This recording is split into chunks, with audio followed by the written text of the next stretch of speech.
নমস্কার, আমি doctor Tamajit Chakraborty, consultant brain and spine surgeon, Fortis hospital, Kolkata.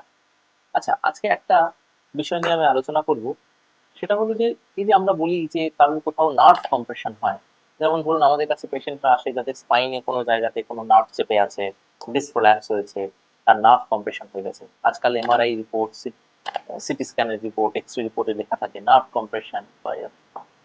এই নার্ভ কম্প্রেশনটা কতটা সিরিয়াস, অনেক পেশেন্টরা বলে কি কি মানে একটু যদি আমি লাইফস্টাইল ঠিক করি, ইগনোর কি করা যায় বা আদৌ কি করা সম্ভব, বা করলে কি খুব মারাত্মক সমস্যা হবে?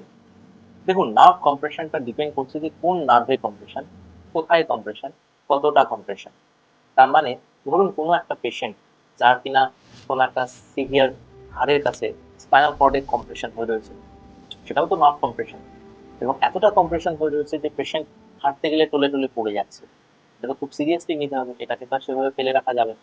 বা ধরুন কোনো একটা পেশেন্টের কোমরের কোনো একটা নার্ভ এত বেশি চেপে রয়েছে যে পায়ের মুভমেন্ট করতে অসুবিধা হচ্ছে। অনেকের ক্ষেত্রে দেখা যায় যে নার্ভের চাপ পড়ে তার ইউরিন করতে গেলে ইউরিন করে রাখতে পারছে না। তো আমরা মূলত বলে থাকি যে তিনটে কন্ডিশন বা তিনটে সিচুয়েশন যেখানে কিন্তু এই নার্ভ কন্ডিশনের সার্জিক্যাল ট্রিটমেন্ট দরকার, এটাকে ফেলে রাখা যাবে না। কি কি? ধরুন এত ব্যথা, এত এক্সট্রিম পেন যে রুটিন মেডিকেল ম্যানেজমেন্ট, অনেক সময় ইঞ্জেকশন লাগিয়েও তার কোনো লাভ হচ্ছে না, পেশেন্ট বিছানা থেকে উঠতেই পারছে না বা সোজা হয়ে দাঁড়াতেই পারছে না। তো এটা একটা জায়গা যেখানে আমরা বলি যদি এমআরআই সাজেস্টিভ হয় তাহলে সার্জিক্যাল ট্রিটমেন্ট ইজ এসেনশিয়াল।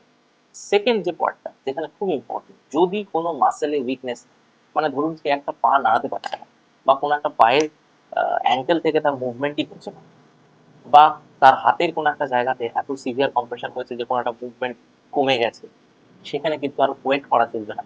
সেক্ষেত্রে আমাদের এমআরআই করিয়ে প্রপার কারণ দেখে যদি দরকার পড়ে অপারেশন করতে হবে। এটা হচ্ছে সেকেন্ড।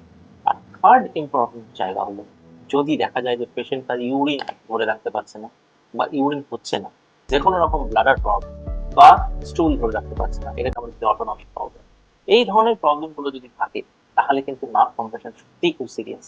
সেক্ষেত্রে কিন্তু ইমিডিয়েটলি তার যদি অপারেটিভ ম্যানেজমেন্ট দরকার হয় অপারেটিভ ম্যানেজমেন্ট করতে হবে, বা যেমন ম্যানেজমেন্ট দরকার হবে সেটা করতে হবে। তা না হলে আস্তে আস্তে ওই নার্ভের ফাংশন যদি একবার চলে যায় বা নষ্ট হয়ে যায়, তাহলে কিন্তু পরবর্তীকালে অপারেশন করেও সেই ফাংশন পুরোপুরি ফিরে আসে না। তো একটা পার্মানেন্ট ডেফিসিট পেশেন্টের কিন্তু রয়ে যায়। তো সেক্ষেত্রে নার্ভ কম্প্রেশনকে সত্যি সিরিয়াসলি নিতে হবে। নমস্কার।